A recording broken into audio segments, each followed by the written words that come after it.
आप सबों को जय मसीह की हालेलुया, प्रेज द लॉर्ड। आज के सुंदर बेला के लिए हम परमेश्वर का धन्यवाद करते हैं प्रियो। कल के वीडियो में मैंने बताया था प्रियो कि यीशु मसीह ने लोगों से कहा शत्रुओं से भी प्यार करो। हालेलुया। तो हम लोग देखते हैं प्रियो, यीशु मसीह जो हमारा प्रभु है, जिसने इस दुनिया में कदम रखा था परमेश्वर की योजना के अनुसार वो भेजा गया था। वो एक भेजा हुआ परमेश्वर का पुत्र था और उसने आकर दुनिया को बचाया और उसने शैतान को हराया और उसने अपनी सामर्थ अपने लोगों को दिया और वो सामर्थ आज भी दुनिया में कायम है प्रियो।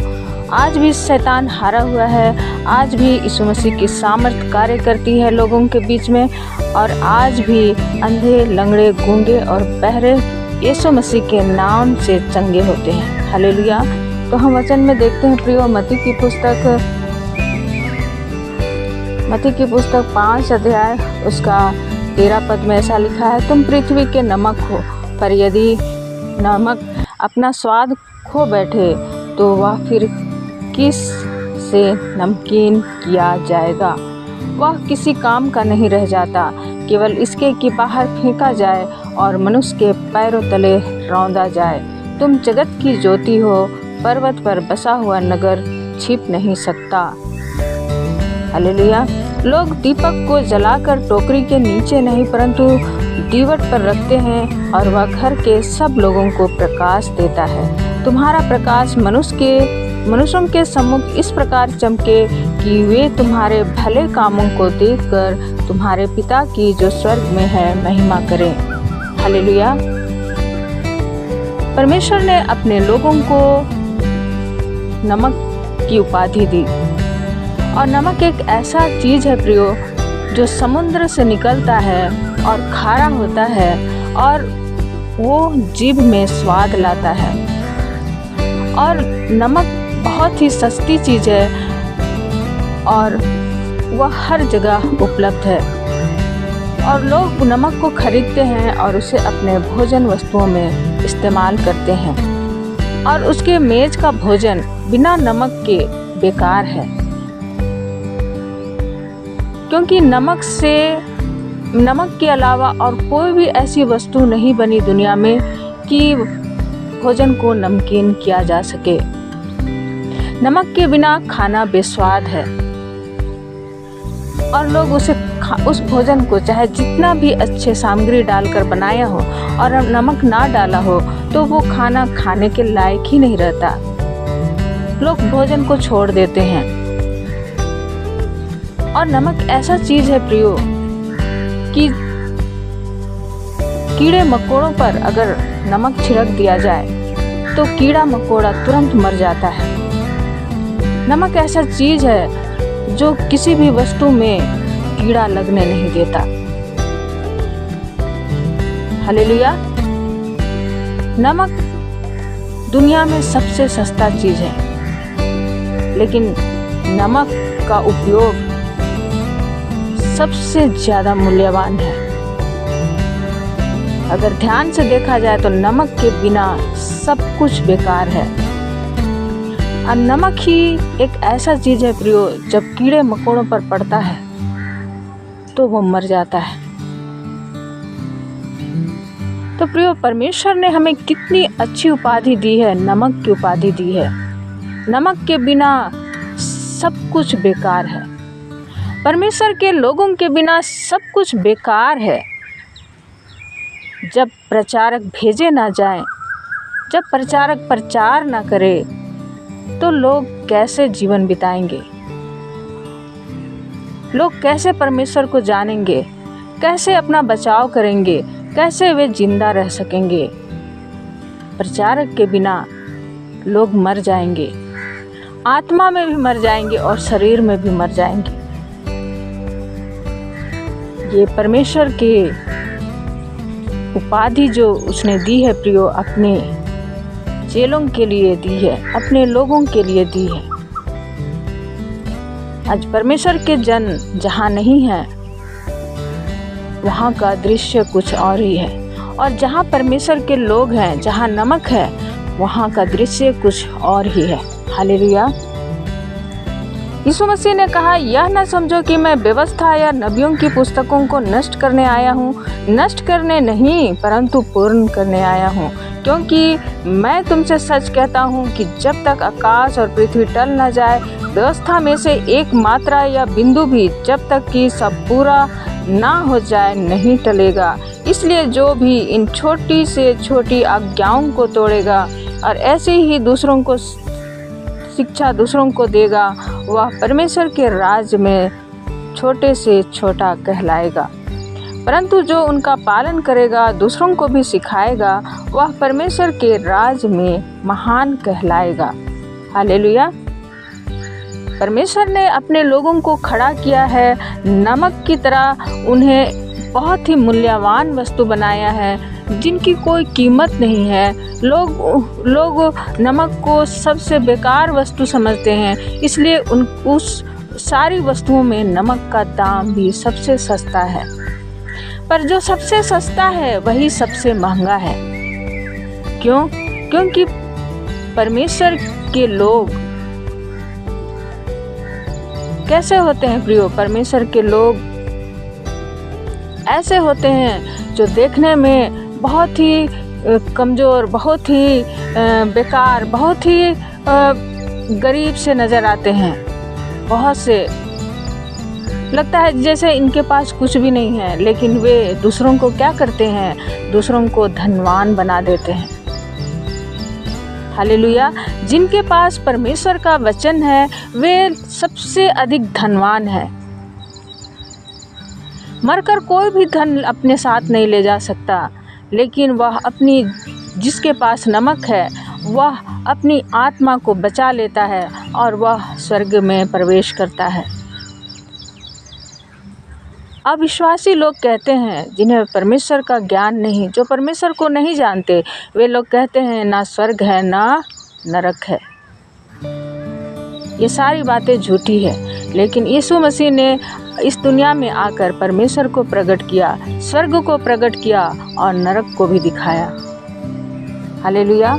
यहाँ पर हम लोग देखते हैं प्रियो, यीशु मसीह अपने बारे कहता है कि मैं इस दुनिया में व्यवस्था की बातों को नष्ट करने नहीं आया हूँ, परंतु मैं पूरा करने आया हूँ। क्योंकि व्यवस्था में यीशु मसीह के आगमन का बहुत ही पहले से बता दिया गया था। नबियों ने बार बार भविष्यवाणी की थी यीशु मसीह के आने का,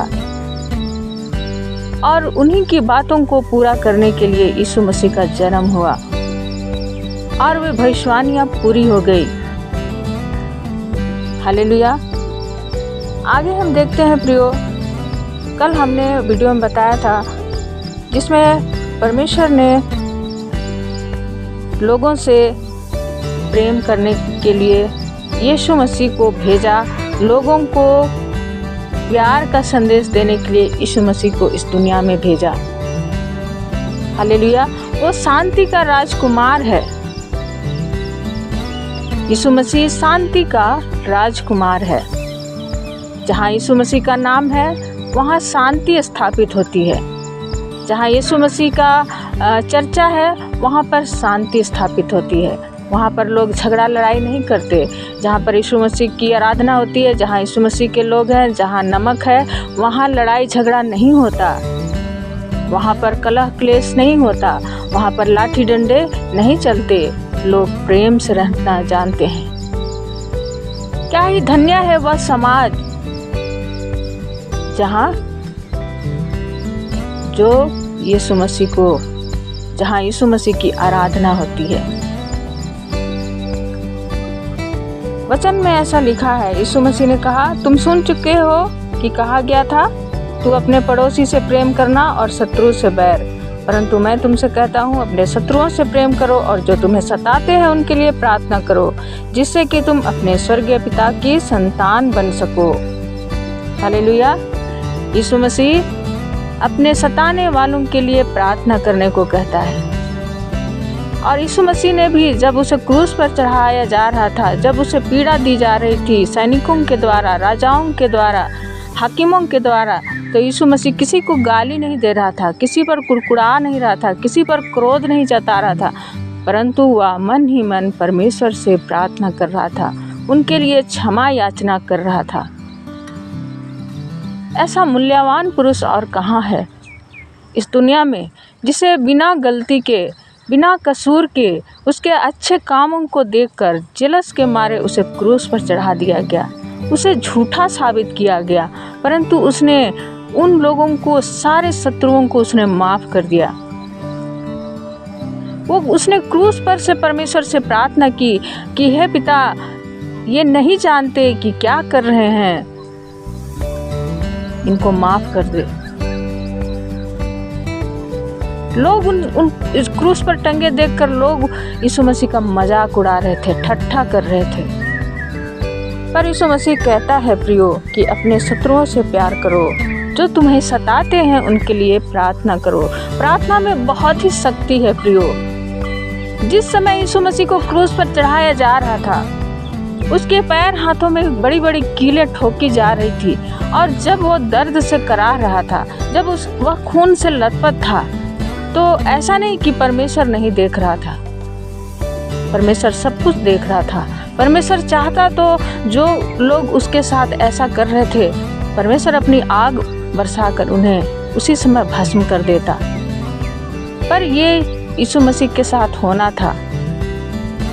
परमेश्वर की यही योजना थी, और उसने जो क्रूस पर अपना खून बहाया, वो खून जब धरती पर टपका तो भूंडोल हो गया, अंधेरा छा गया देश में, और कब्रें खुल गईं, चट्टानें तड़क गईं।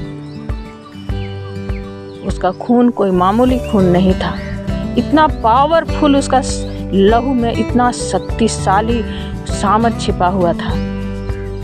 आज भी यीशु मसीह का लहू शक्तिशाली है, उसके लहू में जो सामर्थ है वो किसी में नहीं है। तो यीशु मसीह ने कहा प्रार्थना करो, क्योंकि प्रार्थना में बहुत ही शक्ति है। प्रार्थना हमारा वो हथियार है जो शैतान को काट देता है। ये हमारा हथियार, ये प्रार्थना का हथियार, ये वचन का हथियार ऐसा है प्रियो कि शैतान बहुत डरता है, घबराता है और भागता है, और हमारी प्रार्थना के कारण वहाँ पर वो टिक नहीं सकता। हम प्रार्थना के द्वारा शैतान को हम टुकड़े टुकड़े कर सकते हैं अपने आत्मिक हथियार से। ये हमारी आत्मिक हथियार हमारी प्रार्थना है। जब हम प्रार्थना करते हैं तो हमारा मन परमेश्वर से जुड़ जाता है, और बीच में जब शैतान आए तो शैतान का खात्मा निश्चित है। इसलिए परमेश्वर कहता है कि अपने शत्रुओं से प्यार करो और उनके लिए प्रार्थना करो। हालेलुया। शत्रु कैसे होते हैं प्रियो? शत्रुओं का व्यवहार ऐसा होता है, वे मीठी मीठी बातें करते हैं, बड़ी प्यार भरी बातें करते हैं, बहुत प्यार से आपको ऐसा दिखाएंगे कि हम तुम्हारा बहुत बड़ा शुभचिंतक है, हम तेरे लिए सब कुछ कर सकते हैं, तेरे लिए हम मर सकते हैं। लेकिन जब समय आता है तो वो पहले से गड्ढा खोद कर रखता है और उस गड्ढे में वो उसे गिरा देता है। ये शत्रु की चाल है। परमेश्वर ने कहा है, हम नीति वचन में देखते हैं प्रियो,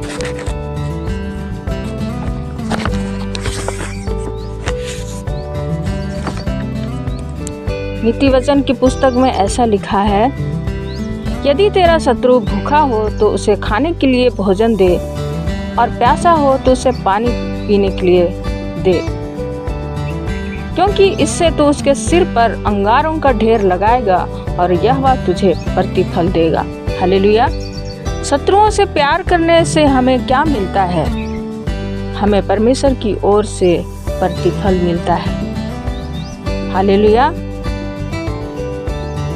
यहाँ पर हम लोग देखते हैं, पर शत्रु जो गड्ढा खोदता है और गड्ढा में सोचता है कि हम इसे गिरा दें, लेकिन जो नमक है, जिसके अंदर नमक है, उसे परमेश्वर उस गड्ढे में गिरने नहीं देता।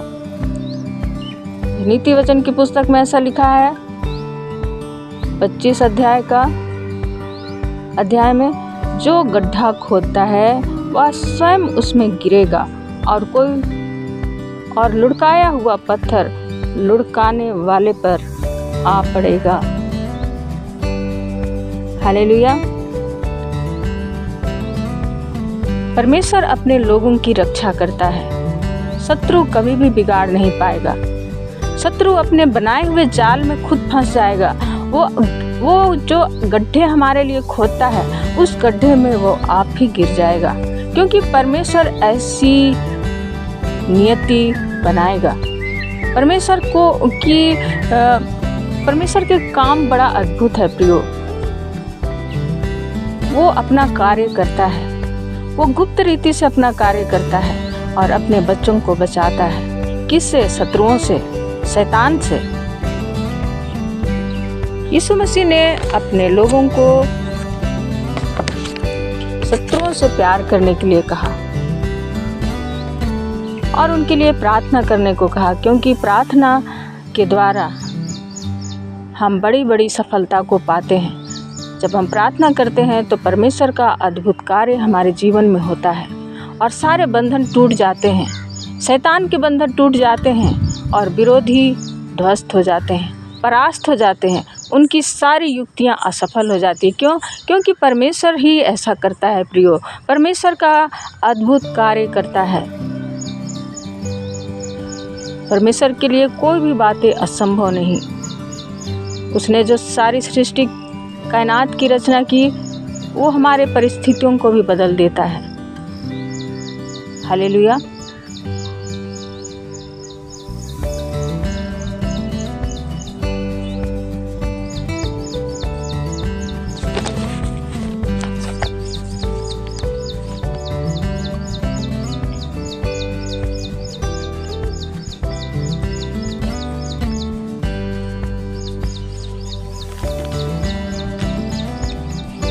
आज हम देखते हैं प्रियो,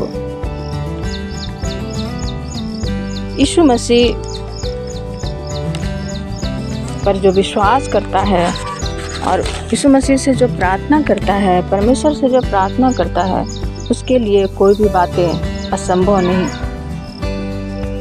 आज का वचन है मत्ती की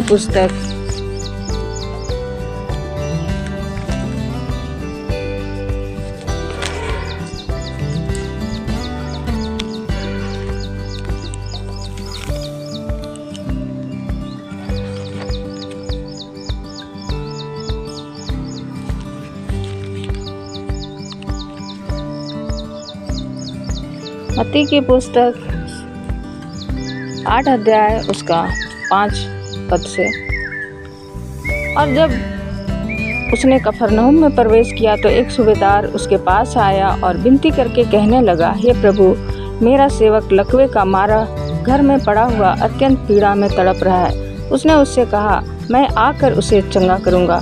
परंतु सूबेदार ने उत्तर दिया, हे प्रभु, मैं इस योग्य नहीं कि तू मेरी छत तले आए, परंतु केवल वचन कह दे और मेरा सेवक चंगा हो जाएगा, क्योंकि मैं भी शासन के अधीन हूँ और मेरे अधीन सिपाही हैं। जब मैं एक से कहता हूँ जा तो वह जाता है और दूसरे से आ तो वह आता है, और जब उसने अपने दास से कहता हूँ यह कर तो वह करता है। जब यीशु ने यह सुना तो अचंभा किया और अपने पीछे आने वालों से कहा, मैं तुमसे सच कहता हूँ, मैंने इजराइल के किसी व्यक्ति में भी ऐसा बड़ा विश्वास नहीं पाया।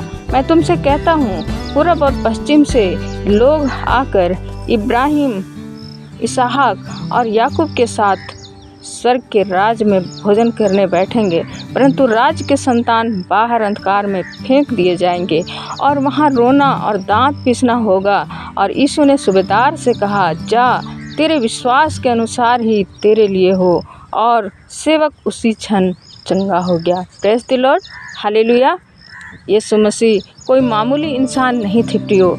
उनके बोलते ही सारी परिस्थितियाँ चंगी हो जाती थी।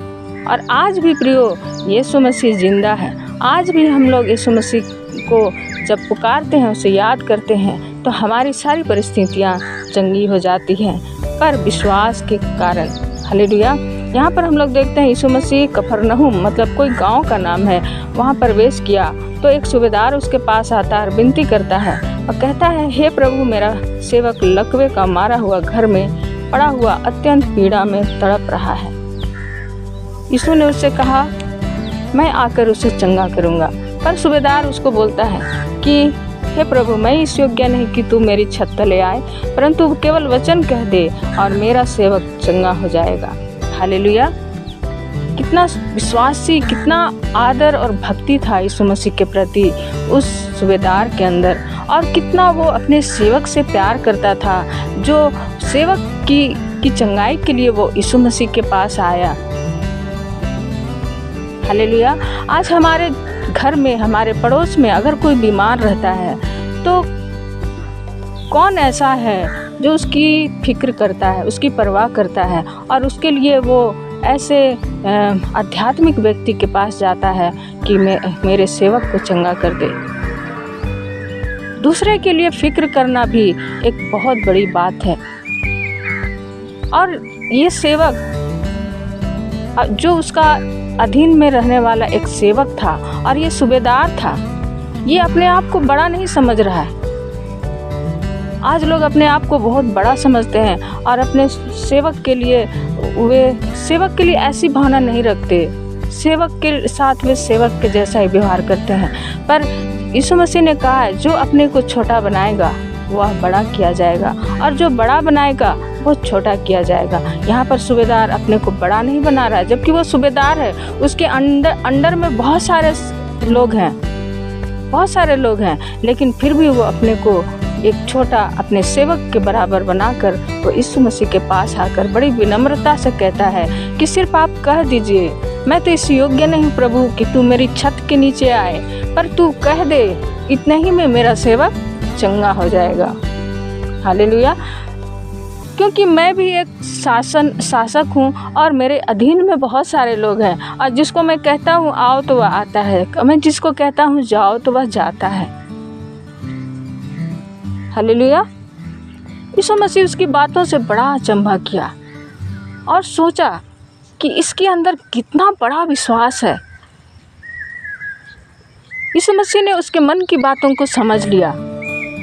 और यहाँ पर हम लोग क्या देखते हैं प्रियो, कि सूबेदार ऐसा क्यों कह रहा है कि मैं इस योग्य नहीं कि तू मेरी छत तले आए, सिर्फ अपने शब्दों से कह दे तो मेरा सेवक चंगा हो जाएगा। इसका मतलब क्या है, वो सूबेदार को पूरी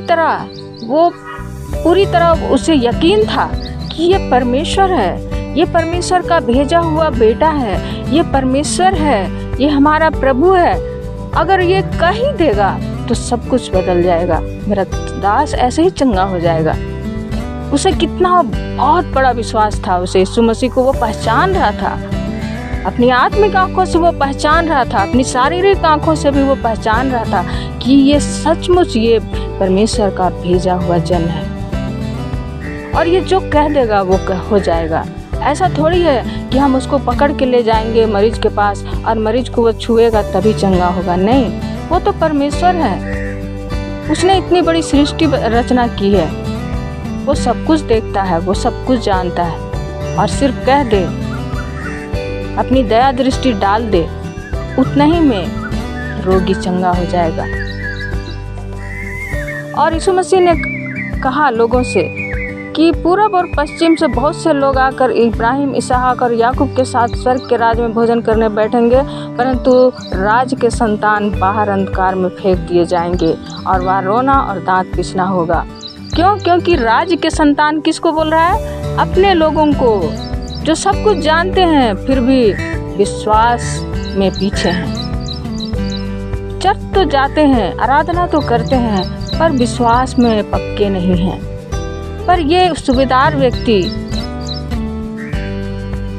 जो यीशु मसीह से पहली बार मिला और उसने ऐसा कह दिया, तो यहाँ पर हम लोग देखते हैं कि इजराइल में मैंने किसी व्यक्ति में मैंने इतना बड़ा विश्वास नहीं पाया। मतलब अपने घराने के लोगों में, अपने राज्य के लोगों में इतना बड़ा विश्वास मैंने आज तक नहीं दिया। जा, जैसा तेरा विश्वास है वैसे ही तेरे साथ होगा, और उसी घड़ी उसका सेवक चंगा हो जाता है। हालेलुया। आज लोगों को ये नहीं सोचना है प्रियो कि हम क्रिश्चियन नहीं हैं, हम चर्च नहीं जाते हैं, हमने बपतिस्मा नहीं लिया, हमने ये नहीं किया, हम तो अन्य जाति में से हैं, हम तो उस समाज के नहीं हैं। नहीं, यीशु मसीह सबके लिए है। सिर्फ विश्वास जो करता है और विश्वास से जो यीशु मसीह से मांगता है उसको तुरंत मिल जाता है प्रियो, तुरंत। उसका सेवक, सूबेदार का सेवक उसी घड़ी चंगा हो गया। यीशु मसीह चाहते हैं प्रियो कि अपने आप को यीशु मसीह के सामने बड़ा ना बनाओ, अपने आप को छोटा बनाओ, नम्र बनो और विश्वास करो कि यीशु मसीह हमारा प्रभु है, परमेश्वर का वो इकलौता पुत्र, जिसके लिए कोई भी कार्य असंभव नहीं, जिसके हाथ में परमेश्वर ने सब कुछ सौंप दिया है। अब हमारा परमेश्वर यीशु मसीह है। परमेश्वर ने यीशु मसीह को अपने आगे रखा और कहा कि देखो ये मेरा प्रिय पुत्र है, जो इस पर विश्वास करेगा उसका उद्धार होगा। परमेश्वर ने ऐसा कहा प्रियो, इसलिए हमें परमेश्वर ने ऐसा लोगों से कहा, ये मेरा प्रिय पुत्र है और मैं इससे अति प्रसन्न हूँ। आज जो भी यीशु मसीह पर विश्वास करता है उसके लिए कोई भी कार्य असंभव नहीं, उसके लिए कोई भी बातें असंभव नहीं। वो विजेता है, वो विजेता है, वो विजय की दृष्टि से संसार को देखता है और वो विजय हो जाता है, वो विजयी हो जाता है। हालेलुया। आज के सुंदर वचन के द्वारा परमेश्वर आप सबों को बड़ी आशीष दे प्रियो। जय मसीह की। Thank you Jesus.